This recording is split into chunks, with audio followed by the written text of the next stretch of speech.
Myself Deepak Kumar. I am a rehabilitation psychologist at Manas Mantra. आज हमारे साथ doctor Sameer Rana है और वो ENT स्पेशलिस्ट है और आज उनसे हम कुछ जानना चाहेंगे। सर, आपका point of view on mental wellbeing क्या है? First of all, Deepak, thank you for calling me and giving me the opportunity to talk about mental well-being.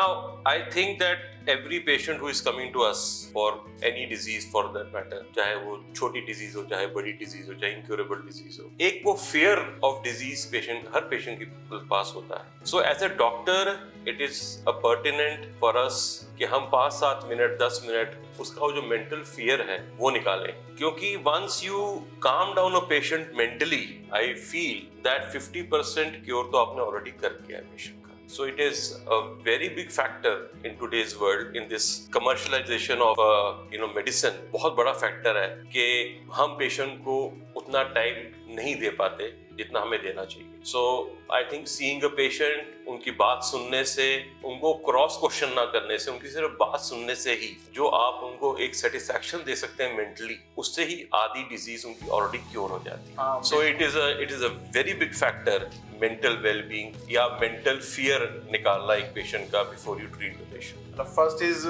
to gain a confidence or a trust, to win a trust of a patient is one of the main point. You can say that, देखिए, once you talk to a person, once you hear patients complaints, in any case you are gaining the trust of the patient, and in the process you are also alleviating his mental fear of the disease.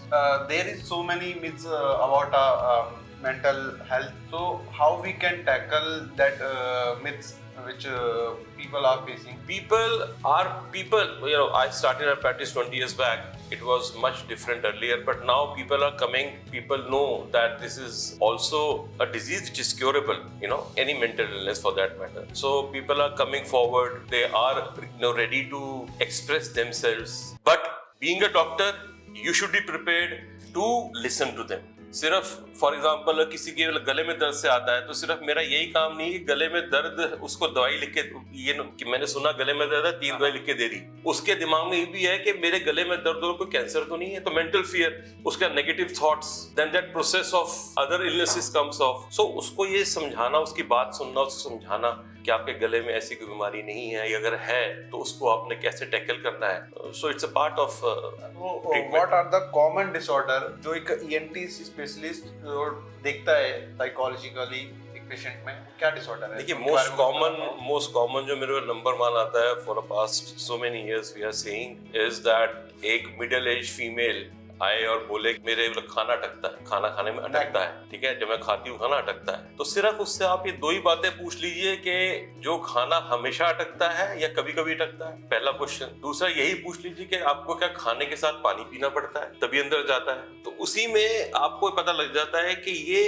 कोई organic disease नहीं है, ये एक psychological diseases को बोलते हैं globus हिस्टेरिकस. और globus हिस्टेरिकस में एक साइकोलॉजिस्ट का बहुत बड़ा रोल है टू एलिविएट द फियर्स जो उसको हो रहा है. और उनके दिमाग में रहता है कि मेरा खाना अटकता है तो इसकी वजह से मेरे को कैंसर है गले में. बट बहुत स्मॉल चीजें होती हैं, जैसे अनीमिया हो गया या कोई एसिडिटी हो गई या साइकोलॉजिकल कोई इलनेस हो गई, उसकी वजह से पेशेंट को ये ग्लोबस हिस्टेरिकस होता है. और बहुत कॉमन है, ये बहुत ही कॉमन है. So thank you so much. हम मिलते हैं आगे. Thank you.